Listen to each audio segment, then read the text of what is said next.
Assalamualaikum warahmatullahi wabarakatuh. Firman Allah Subhanahu wa taala di dalam surah Yusuf ayat 87. A'udzu billahi minasy syaithanir rajim. Bismillahirrahmanirrahim. يا بني اذهبوا فتحسسوا من يوسف وأخيه ولا تيأسوا من روح الله إنه لا ييأس من روح الله إلا القوم الكافرون. Artinya, wahai anak-anakku, pergilah dan intiplah kabar berita mengenai Yusuf dan saudaranya Bunyamin. Dan janganlah kamu berputus asa dari rahmat dan pertolongan Allah. Sesungguhnya tidak berputus asa dari rahmat dan pertolongan Allah itu melainkan kaum yang kafir. Keterangan ayat, Allah Subhanahu wa taala menyatakan bahawa Nabi Yaqub alaihi salam memerintahkan anak-anaknya supaya pergi mencari Yusuf dan Bunyamin di Mesir. Baginda melarang mereka dari berputus asa dari rahmat Allah dan bantuannya.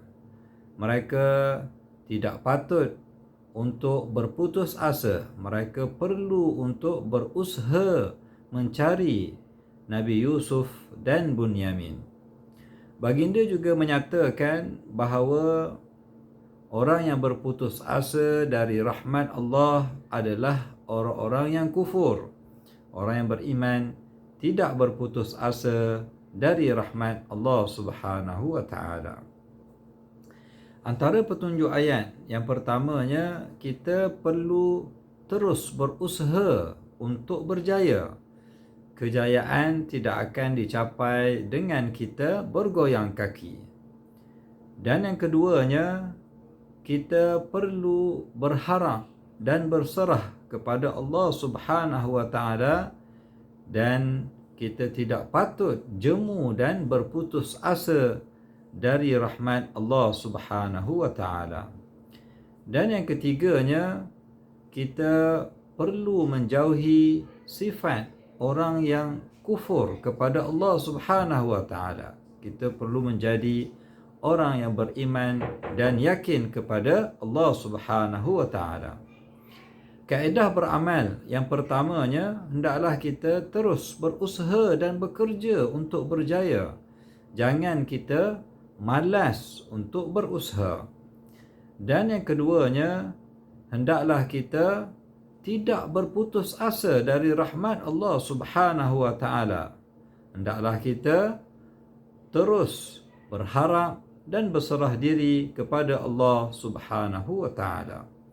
Dan yang ketiganya, hendaklah kita menjadi orang yang beriman kepada Allah, dan jauhilah dan hendaklah kita menjauhi sifat orang yang kufur. Semoga Allah Subhanahu wa taala membantu kita untuk kita terus berusaha tanpa jemu dan berputus asa.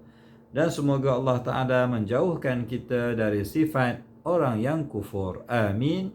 Wallahu a'lam. Wa sallallahu ala nabiyyina Muhammad wa ala alihi wa sahbihi wa sallam. Walhamdulillahi rabbil alamin.